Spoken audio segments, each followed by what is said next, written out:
Hello दोस्तों, Kaushik classes में आप सभी का स्वागत है। आज हमारा टॉपिक है UP triple S C P E T 2021 के जो सेकेंड शिफ्ट का पेपर हुआ था उसको हम सॉल्व करेंगे, उसके जीएस पोर्शन को, जिसमें कुल 30 प्रश्न हैं। तो चलिए देखते हैं। पहला प्रश्न है हमारा, निम्नलिखित किस क्रम में भारत आए। मतलब दिया हुआ है, ये लोग विदेशी यात्री हैं, टॉमस रो, फाहियान, हेनसांग। इन लोग का क्रम क्या है, भारत आने का क्रम क्या है। तो देखते हैं। इसमें ऑप्शन है 1 2 3, 2 1 3, 2 3 1, 3 1 2। तो इसका सही जवाब होगा ऑप्शन नंबर सी, 2 3 1। मतलब क्या है इसका, पहले फाहियान भारत आता है, उसके बाद हेनसांग, उसके बाद टॉमस रो। तो आगे बढ़ते हैं। दूसरा प्रश्न है हमारा, सिराजुद्दौला किस युद्ध में अंग्रेजों से पराजित हुआ था। ऑप्शन ए है बक्सर, बी है पलासी, सी है वांडियावास। तो इसका सही जवाब होगा पलासी की युद्ध में सिराजुद्दौला ने अंग्रेजों से पराजित हो जाता है। ये कब होता है, 1757 ईस्वी में। और बक्सर का युद्ध कब होता है, 1764 ईस्वी में। आगे बढ़ते हैं। तीसरा प्रश्न क्या है, इनमें से कौन हड़प नीति का कट्टर समर्थक था। किसका, हड़प नीति का कट्टर समर्थक कौन था। ऑप्शन ए है लॉर्ड वेलेस्ली, बी है लॉर्ड डलहौजी, सी है लॉर्ड मिंटो और डी है हेस्टिंग्स। तो इसका सही जवाब होगा option number B, Lord Dalhousie जो था वो हड़प नीति का कट्टर समर्थक था। और हड़प नीति कब आती है, 1856 में आती है हड़प नीति। आगे बढ़ते हैं। चौथा प्रश्न है, भारतीय इतिहास में धनवंतरी कौन थे। धनवंतरी कौन थे। तो ऑप्शन ए है चंद्रगुप्त मौर्य के प्रसिद्ध सेनापति, बी है चंद्रगुप्त विक्रमादित्य की सभा को शोभित करने वाले प्रसिद्ध चिकित्सक, सी है हर्ष के समय एक प्रसिद्ध नाटककार और डी है इनमें से कोई नहीं। तो इसका सही जवाब होगा option number B, Chandragupta Vikramaditya की सभा को सुशोभित करने वाले प्रसिद्ध चिकित्सक थे। आगे बढ़ते हैं। पांचवा प्रश्न है हम लोग का, अगला प्रश्न है मौर्यकालीन, क्या मौर्यकालीन भारत के विवरण वाली इंडिका नामक पुस्तक किसने लिखा था। ऑप्शन है हमारे मेगास्थनीज, फाहियान, हेनसांग और इनमें से कोई नहीं। तो इसका सही जवाब होगा ऑप्शन नंबर ए, मेगास्थनीज ने इंडिका पुस्तक लिखी थी। आगे बढ़ते हैं। छठवां प्रश्न है हमारा, साइमन कमीशन किस वर्ष भारत में पहली बार आया। साइमन कमीशन भारत में पहली बार कब आया। ऑप्शन ए है 1925, बी है 1926, सी है 1919 और डी है 1928। तो इसका सही जवाब होगा ऑप्शन नंबर डी, 1928 में पहली बार साइमन कमीशन भारत में आता है। आगे बढ़ते हैं। सातवां प्रश्न है,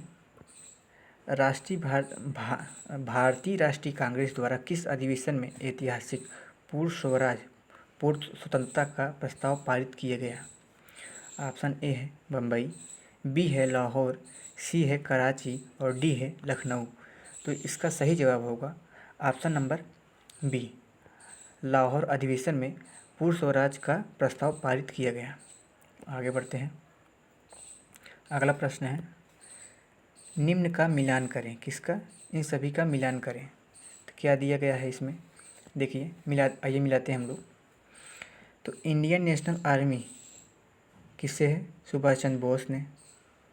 गदर party Lala Hardayal, Mitra Mela V D Savarkar और होम रूल लीग किससे है, एनी बेसेंट से। तो इसका सही जवाब होगा option number B. Option number B में क्या है, 2 1 3 4। आगे बढ़ते हैं। अगला प्रश्न है नौवां, निम्न में से किसने महात्मा गांधी के खिलाफत आंदोलन, किससे खिलाफत आंदोलन से जुड़ने का विरोध किया। ऑप्शन है खान अब्दुल गफ्फार खान, बी है फजलुल हक, सी है मोहम्मद अली जिन्ना और डी है अबुल कलाम आज़ाद। तो इसका सही जवाब होगा option number C, Mohammad Ali Jinnah ने महात्मा गांधी के खिलाफ आंदोलन से जुड़ने का विरोध किया था। आगे बढ़ते हैं। ऑप्शन नंबर इसका क्या सही होगा, उसका सही हो गया था बी वाला। तो आगे बढ़ते हैं। बी नहीं, सी होगा, ए वाला। 10वां प्रश्न क्या है, इनमें से कौन सा क्रांतिकारी संगठन काकोरी षड्यंत्र केस में शामिल था? तो वह कौन सा संगठन था? ऑप्शन ए है गदर पार्टी, बी है अनुशीलन समिति, सी है अभिनव भारत ग्रुप, डी है हिंदुस्तान रिपब्लिकन एसोसिएशन। तो इसका सही जवाब होगा ऑप्शन नंबर डी, HRA, जिसे कहते हैं हिंदुस्तान रिपब्लिकन एसोसिएशन, इसका फुल फॉर्म होता है। आगे बढ़ते हैं। अगला प्रश्न है 11 नंबर, नागार्जुन सागर बांध, कौन सा बांध? नागार्जुन सागर बांध किस नदी पर स्थित है? नदी है गोदावरी, कृष्णा, गंगा, कावेरी। तो इसका सही जवाब होगा ऑप्शन नंबर बी, कृष्णा नदी पर नागार्जुन सागर बांध स्थित है। आगे बढ़ते हैं। अगला प्रश्न है 12 नंबर, माउंट एवरेस्ट पर पहली बार चढ़ाई किस वर्ष की गई थी? तो किस वर्ष की गई थी? ऑप्शन है 1951 में, 1953 में, 1955 में या 1958 में। तो इसका सही जवाब होगा 1953। और कब की गई थी? 29 मई को की गई थी। इसीलिए 29 मई को प्रत्येक वर्ष क्या मनाता है? माउंटेन डे मनाया जाता है। क्या? माउंटेन डे मनाया जाता है। आगे बढ़ते हैं। अगला प्रश्न है हम लोग का 13 नंबर। कौन सा प्रश्न? 13 नंबर, भरतपुर में स्थित पक्षी अभयारण्य राष्ट्रीय उद्यान का नाम क्या है? तो इसका सही जवाब होगा केवलादेव घाना राष्ट्रीय उद्यान। क्या होगा? केवलादेव घाना राष्ट्रीय उद्यान। ऑप्शन नंबर सी सही होगा। आगे बढ़ते हैं। 14 नंबर प्रश्न क्या है? भिलाई इस्पात संयंत्र लौह अयस्क का स्रोत है। भिलाई इस्पात संयंत्र के लौह अयस्क का स्रोत क्या है? ऑप्शन ए है दल्ली राजहरा, बी है कोरबा, सी है उमरिया, डी है राजनांदगांव। तो इसका सही जवाब होगा ऑप्शन नंबर ए, दिल्ली राजहरा जो है भिलाई इस्पात संयंत्र के लौह अयस्क का स्रोत है। ऑप्शन नंबर ए सही होगा। आगे बढ़ते हैं। अगला प्रश्न क्या है? 15 नंबर। 15 नंबर क्या है? दिए गए गद्दारों और उनके स्थानों का सही जोड़ा, कौन सा जोड़ा सही नहीं है? तो इसमें जो जोड़े दिए गए हैं और जोड़ों को मिलाना है, कौन सा जोड़ा गलत मिलाया गया है। तो ऑप्शन क्या देखेंगे इसमें? ऑप्शन तो बाद में दिया है, पहले देखिए प्रश्न क्या है। जोजिला और बुर्ज दर्रा कहाँ पे है? जम्मू कश्मीर में। बारालाचला और सिपकिला दर्रा उत्तर प्रदेश। थांगला नीति पास लीप लेक दर्रा कहाँ है? हिमाचल प्रदेश में है। नाथुला और जलेपला कहाँ पे है? सिक्किम में स्थित है। तो इसका सही जवाब होगा option number D. Option number D क्या है? 1, 2, 3, इस सभी 2, 3 जो है ये तीनों का मिलान गलत है। आगे बढ़ते हैं। अगला प्रश्न है 16 नंबर। क्या है? 16 नंबर, किसके बढ़ने के फलस्वरूप निजी निवेश में वृद्धि की अधिक संभावना होती है? तो ऑप्शन है ब्याज दर बढ़ने पर, शेयरों की कीमत बढ़ने पर, नई पूंजी पर अनुमानित प्राप्ति करने पर, और डी है व्यक्तिगत कर। तो इसका सही जवाब होगा ऑप्शन नंबर सी, नई पूंजी पर अनुमानित प्राप्ति में निजी निवेश में वृद्धि की अधिक संभावना होती है। आगे बढ़ते हैं। 17 नंबर प्रश्न क्या है? 17 नंबर, भारत की राष्ट्रीय आय का आकलन करने वाली संस्था कौन सी है? भारत की राष्ट्रीय आय का आकलन करने वाली संस्था क्या है? ऑप्शन है RBI, नीति आयोग, वित्त मंत्रालय और केंद्रीय सांख्यिकी संगठन। तो इसका सही जवाब होगा option number D. Option number D इसका सही होगा, केंद्रीय सांख्यिकी संगठन, जिसे कहते हैं सेंट्रल स्टैटिस्टिकल ऑर्गेनाइजेशन, CSO। चलिए आगे बढ़ते हैं। अगला प्रश्न 18 नंबर है, सेवा क्षेत्र का दूसरा नाम क्या है? किस क्षेत्र का? सेवा क्षेत्र का दूसरा नाम क्या है? तो ऑप्शन है तृतीयक, प्राथमिक क्षेत्र, द्वितीयक क्षेत्र या कृषि क्षेत्र। तो इसका सही जवाब होगा ऑप्शन नंबर ए, सेवा क्षेत्र का दूसरा नाम क्या होता है? तृतीयक क्षेत्र होता है।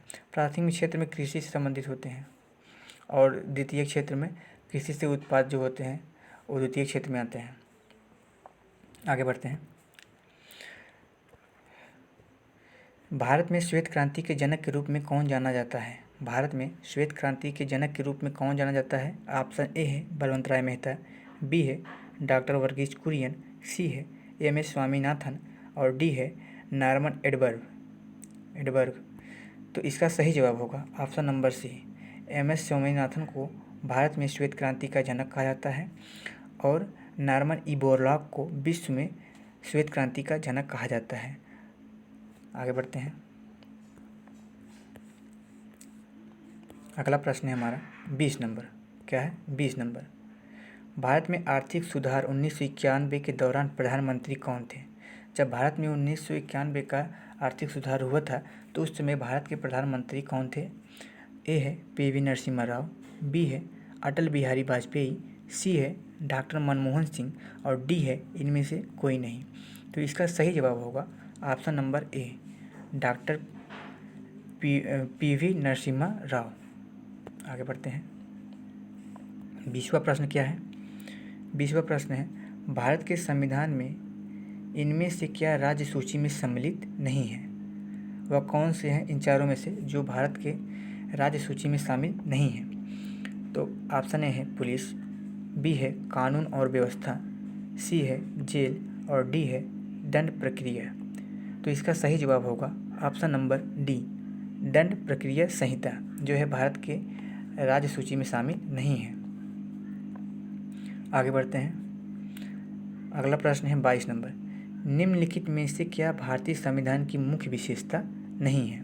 भारतीय संविधान, इन चारों ऑप्शनों में से भारतीय संविधान की विशेषता कौन सी नहीं है?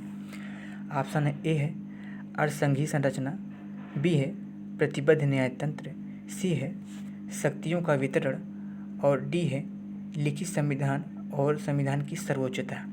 तो इसका सही जवाब होगा ऑप्शन नंबर बी, प्रतिबद्ध न्यायतंत्र जो होता है यह भारतीय संविधान की मुख्य विशेषता नहीं है। आगे बढ़ते हैं। अगला प्रश्न है 23 नंबर। कौन सा? 23 नंबर। निम्न में से क्या भारतीय नागरिकों को आर्थिक न्याय प्रदान करता है? भारतीय नागरिकों को आर्थिक न्याय प्रदान करता है, कौन से हैं? ऑप्शन ए है मौलिक अधिकार, बी है मौलिक कर्तव्य, सी है राज्य के नीति निर्देशक सिद्धांत और डी है इनमें से कोई नहीं। तो इसका सही जवाब होगा ऑप्शन नंबर सी, राज्य के नीति निर्देशक तत्व। मौलिक कर्तव्य का मौलिक अधिकार किस अनुच्छेद से किस अनुच्छेद तक है? मौलिक अधिकार जो होता है वह है 12 से 35 तक। मौलिक कर्तव्य कितना है? 51 ए में है। और राज्य के नीति निर्देशक सिद्धांत क्या है? ये है 36 से 51 तक। आगे बढ़ते हैं। अगला प्रश्न है 24 नंबर। 24 नंबर कह रहा है, क्या कह रहा है?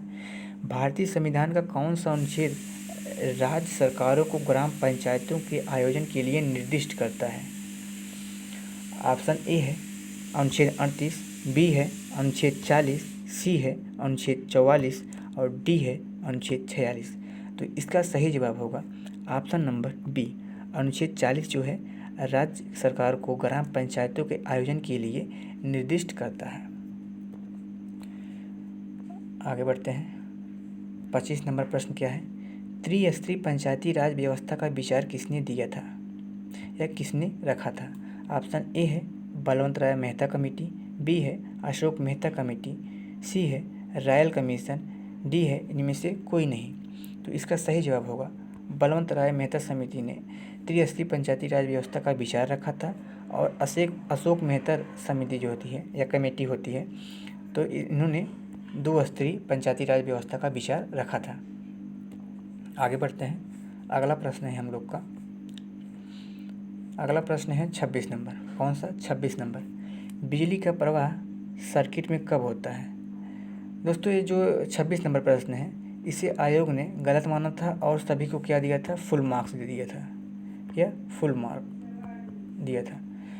तो एक बार आप लोग खोज के देख लीजिएगा इसका सही जवाब क्या होगा, लेकिन आयोग ने इसे गलत माना था और जो है सभी को पूर्ण अंक दिए थे।